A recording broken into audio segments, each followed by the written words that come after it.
When looking for a used tractor, one of the big questions is, should I buy from an auction or should I buy from a dealer? It's a difficult question for sure. I've got some data here that I think can help us make a wise decision. It won't be the final answer because everyone's needs are different, but I think it will help. Let's get started. So let's dive right into this data. What I'm showing you here is a search of the last 1 year tractor sales or listings within the sub 40 horsepower class. So 40 horsepower and under, or maybe under 40 horsepower. I don't know if exactly 40s are included or whether they're excluded, but this gives us everything 40 and under. We see that the blue line here is the dealer average list price. Okay, so this would be used tractor listings from dealers, and these are the list prices that they're showing. The green line that we're seeing is the average of the auction prices. I have filtered this list a bit, not very much. So we're getting all brands, we're getting all different frame sizes, no filtering like that. The filtering that I have done is model year greater than 2000, because I didn't want to get antique tractors here. I'm trying to get just relatively new tractors. And I filtered based on hours.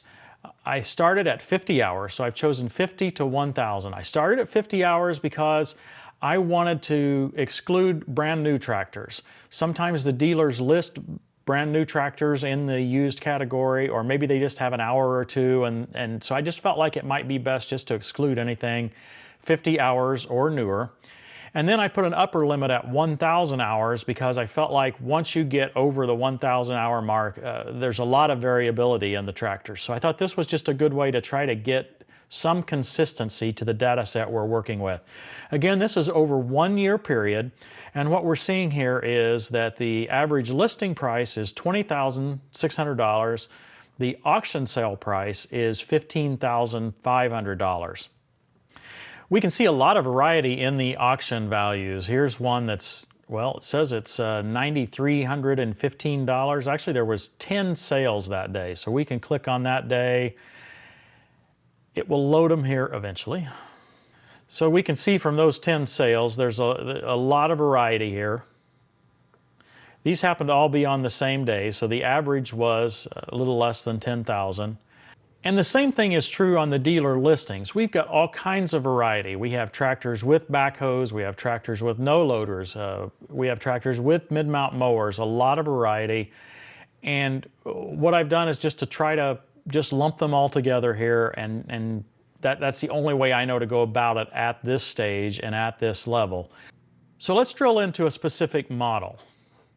Let's look at the Kubota L3301 here. There's 13 active listings. Again, we've got hours 50 to 1000. And then what we're seeing here again is roughly $5,000, maybe 4, maybe 5, between the auction prices and the dealer prices. Let's just grab this latest auction here, see if I can get my mouse pointer on it, see what we've got. $18,050, and it's got 287 hours on it. And that's slightly above the average that we've had running here for a while. So these seem like reasonable figures, and so I think our $5,000 delta here is beginning to carry some weight. Now let's look over to John Deere 1025R. I chose these two models because they're both very popular, and I thought we would have the most data results. We'd have a lot of results to work with. So what we're seeing here is, as of right now, it's $14,500 to $18,500, so roughly $4,000 here on the 1025Rs. Again, this is with backhoe, with loader, with mower, all. You may not know whether one or another has that. We can, for instance, look at an auction. We can see if, there's one, both of those happen to have mower and loader, which is probably the most common configuration, right? Let's choose another one here. This one doesn't have a loader. It's a 2017 model, 12,500, right? Here's one that's a little bit higher, 17,000. Again, I don't believe I see a backhoe there. No backhoe. And so that one sold a good bit higher at Chambersburg, Pennsylvania. It's only got 55 hours, so maybe that's why it sold closer to a new price. Oh, look at this one way up here. It looks to be totally out of range, right? So $26,000, we'll look at it. 54 hours, it has the Mauser cab on it. Now, if I was interested in particular details, I could probably filter that tractor out of my list, make it not show up in the search results. But for what we're doing, it doesn't really matter. I think it's fair enough for us to say that there's roughly a $4,000 to $5,000, maybe even $6,000 delta between auction prices and dealer listing prices. I don't think that tells quite all the story. Yes, there's a $4,000 to $6,000 difference there, but when we're looking at dealer listings, I'm expecting that there's some degree of negotiation on those prices. So when you go in to talk to your dealer, I doubt that anybody expects you to pay exactly that list price, even on a used piece of equipment like this. So the question is, what is a reasonable discount that you would expect from a dealer on these purchases? I do not believe the data that I have accounts for the actual sales price on the dealer listings. They track them to see when they are removed from the sites that they're monitoring, but they don't actually get the final sales price. So all we have is a listing price.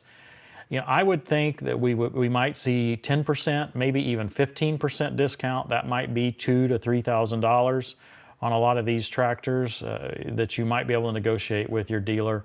Maybe a little less so during the past couple of years where there's been such a shortage of used tractors. So I would think that $2,000 might be a good number for us to use. Even with a $2,000 delta, we still have a $2,000 to $4,000 gap between those auction prices and the dealer prices. So I guess this is simple, right? You should all just go to auctions and buy your tractors there, right? Maybe not. Why not? I think there's several reasons that we need to consider, and you've seen some of them on this channel itself, right? I've got a 3520 that I brought home from an auction that, yes, I probably shouldn't have brought home from auction, but hey, but we're learning a lot from that tractor, and we realize that there's a lot of support issues that might happen on an older tractor like that. But even if you stay with a newer tractor, if you buy through your dealer, there may not be an expressed warranty on the tractor. There may even be like a 90-day expressed warranty. But there's still some expectation that if you're buying from a reputable dealer, that if it fails the first time you start it after you get home and oil starts coming out of it from all different sides, that you would expect the dealer to maybe help you a little bit with that repair. Maybe the battery's totally dead and, you know, or just something that clearly was not correct on the tractor. You would expect the dealer to help with that. Whereas when you buy it at auction, you kind of know that you're not getting any support. Additionally, there's some more maybe subtle points about buying from the dealer. The dealer is not going to be excited about selling a junk tractor, right? They do not want that on their reputation. So there's going to be some filtering that they do. If they have a machine that they feel like has been used hard, it's not in the best condition, maybe it looks better than it really is, they may just send that off to auction, right? Now that doesn't mean that every tractor at auction is a reject from a dealer. There's other reasons why dealers would send tractors to auctions. For example, maybe a tractor only has 20 or 50 hours on it. Well, they might prefer to sell a new tractor. They might have difficulty pricing that used tractor in a place where they think they can make sufficient money. So they might just sell it used so that they can focus on selling new equipment at their property. They might also have a bunch of used inventory of that given model, maybe very similar tractors, and they say, well, gee, we've got so many of them, there's no way we're going to be able to sell them. So there's a lot of reasons why that dealers might be willing or might be eager actually to send tractors to auction or to send them to other aftermarket dealers. Now, buying at auction is not automatic, right? I mean, you might go to an auction and there might be an outlier that sells way too high. So you can't just say, hey, if I'm going to buy at auction, I know that I'll get a great deal.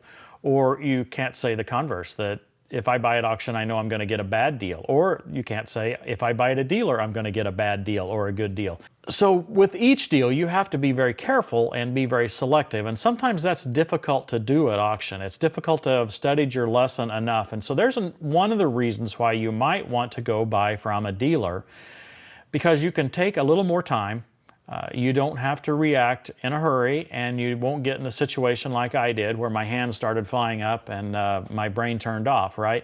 That's easy to do at an auction. Now, the alternative is also true. If you will go to a lot of auctions and pledge not to buy anything for the first several months, and you'll go to auction after auction after auction, you will learn the relative prices of the equipment. You will begin to learn to see why some sell less expensively than others, and that will gain you the ability to get a better deal.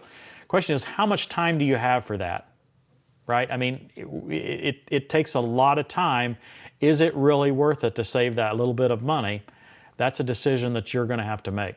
Now, this data that we've shown here, a little piece of it is available to you. Most of it is available for a very high subscription price that a lot of us are not going to be able to pay.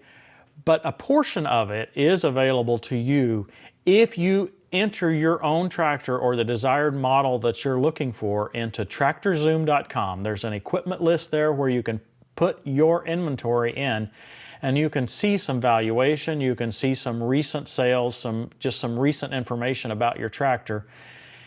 I think it's worth your time. So TractorZoom.com, go and sign up there and enter your equipment.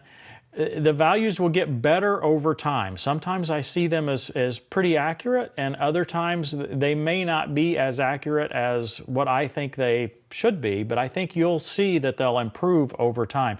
This is a startup company that's doing this. Their data is they've got a couple of years worth now, but the data set continues to grow and will continue to get better. So I'm looking forward to showing you more data, drilling down into this information to provide some hopefully deeper coverage of the financial aspects of purchasing a tractor and getting the best deal for you.